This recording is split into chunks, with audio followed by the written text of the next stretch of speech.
Hey everybody, G. Kelly Dixon here. We're in my conference room. I'm going to do something that's a little bit different. So, a lot of being able to get good deals is being able to understand and listen to people. And what I realize is that a lot of people don't necessarily have that gift. So, we're going to do an exercise with negotiation and listening and being able to understand how to give people what they want and also get what you want. And you're going to watch a few things in this that the person that's about to walk in, they have no idea what they're walking into. So we're going to do negotiation. So the first thing I'm going to do is I'm going to take control of the conversation. I want you to catch it, and I want you to see why I took control of the conversation. Second thing is I'm going to make sure to see if he's listening to what I'm saying. We're going to start now.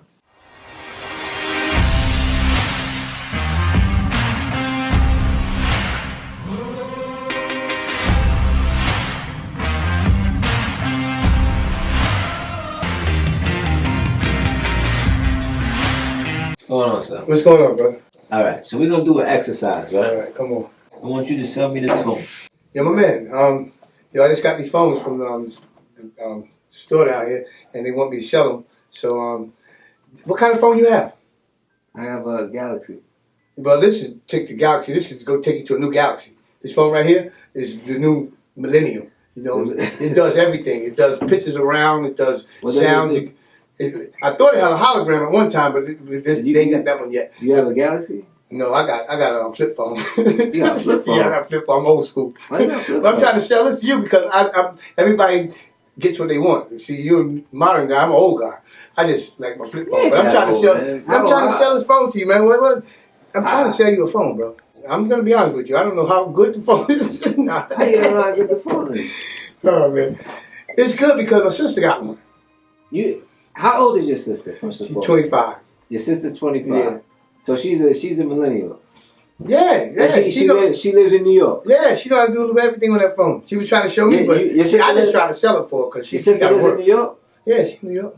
She got kids. Yeah, she got two. She got two kids. Yeah, and they got phones too. They got the Galaxy or the iPhone. No, they got the flip phone. They got flip phone. Her kids got flip phones. Yeah, because they don't know about this new stuff. They ain't old enough. What part of New York they from? Part of New York they Long from? Island, man. They from Long Island? Yeah, Long Island. Way out east, though. Way out east. What part out east? Something like Smithtown, Riverhead, way out there somewhere. It's country. They got farms and cows and stuff. We get back to the phone. I'm trying to sell you a phone. How old are these kids? I'm trying to sell you a phone. Well, part of this phone, why are you asking me about my sister? I'm just trying to sell you a phone. What are you talking about? The phone that you asked me to try to sell you. I'm trying to sell you the phone, but you act like you want to know about my family history and everything, but the phone is what we're going to concentrate on now. This phone. I think it'd be good for you what you do. You know what I mean? You into business and you doing all kinds of things, and it has emails, you can pay your bills on it and take. It looks good. It feels good. It costs $450.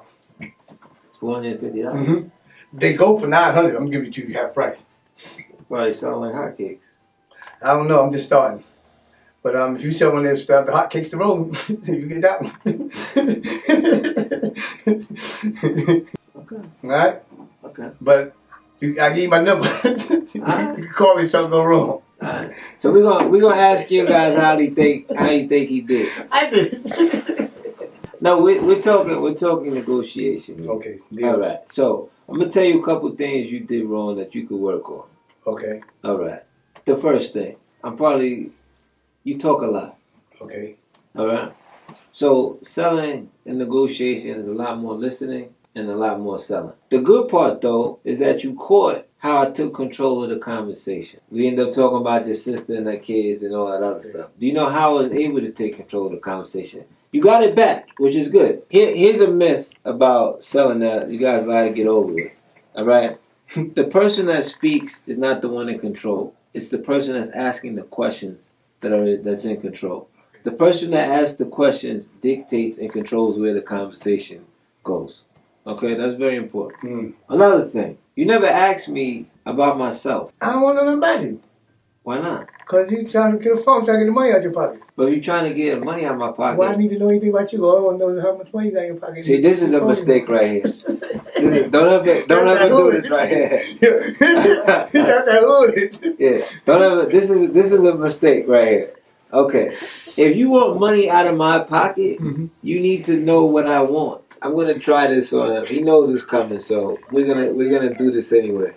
But I'm gonna show you how it should go. So, Okay. and then I'm gonna try to close them. But I want you to watch how I close. How you doing, son? I'm alright. How's everything? I'm good. Do you have a cell phone? I got a flip phone. A flip phone? Mm-hmm. What do you like about the flip phone? Yeah, all I gotta do is answer and call on it, and it does everything I need to do. So you can answer, call in, it does everything you need to do. I'm good.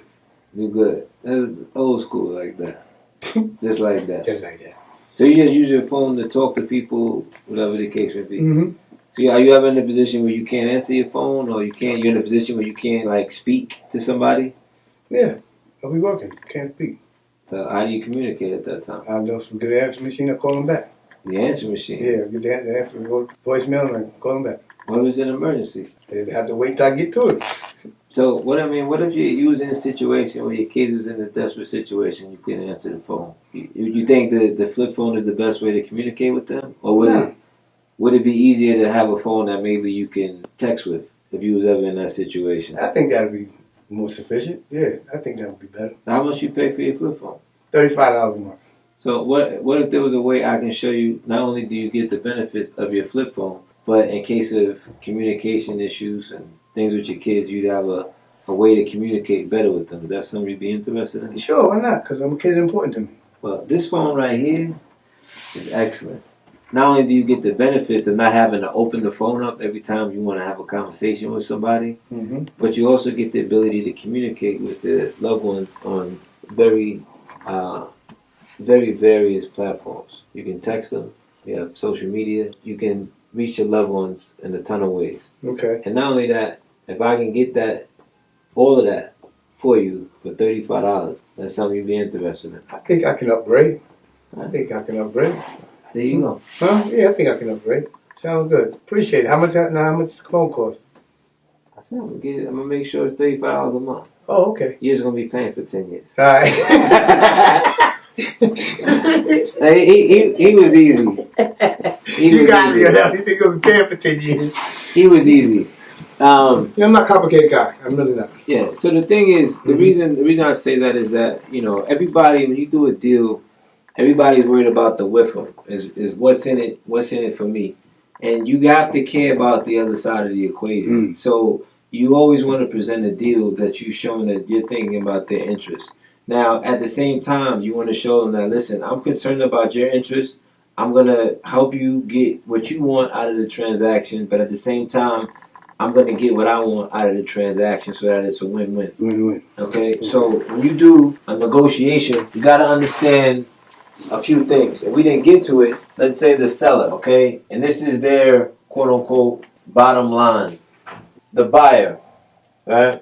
And this is their top line, right? Mm-hmm. Meaning that this is the most that they're willing to pay for the whatever transaction you deal with. Your goal as a buyer is to find out where this line is when you're negotiating a deal. If you jump out here or you jump out here and say, I want to pay this, they're going to say yes right away. You want to get down here to a point where they're like, nah, this, that, and the third, blah, blah, blah, and then kind of work back up to their top line.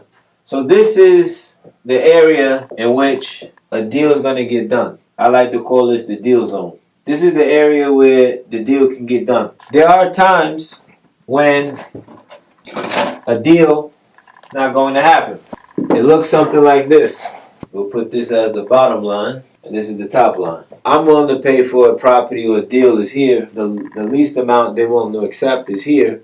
Then we don't have a deal. The problem that I see with a lot of rookie people is that when speaking to people, they never understand this line and they never understand the why a deal is not happening. And that's very important. You want to make sure that you understand why a particular deal is not happening. If you are able to ask questions, you'll be able to and you ask questions, pointed questions, and then you close. Like him. So if I can show you a way that you can get the phone at $35 a month with these additional features, is that something you'd be interested in? Yes, no? Why not? So you qualify every objection that they have by coming up with a solution to solve it. And then once you solve it, you close. If they still object to moving forward, then that's not the main objection. So you got to keep doing that until you find the main objection, and then you actually close or ask for the actual business. A lot of times too, people don't actually close. You know, they just kind of like stay in this limbo phase, and it's like, you know, sometimes, you know, you got to go in and ask for the deal once you solve the objections. But if you can get good at it, you know, you'll be able to communicate with people. You'll understand what they want. But people won't always tell you what they want or what the real problem is, but you'll be a detective and be able to find it, and you'll be able to solve their issue, solve their problem, so that you can get the transaction and make it work for you. All right. So this is like a preliminary negotiation 101 type thing, but I hope you get it. Hope you got something from it.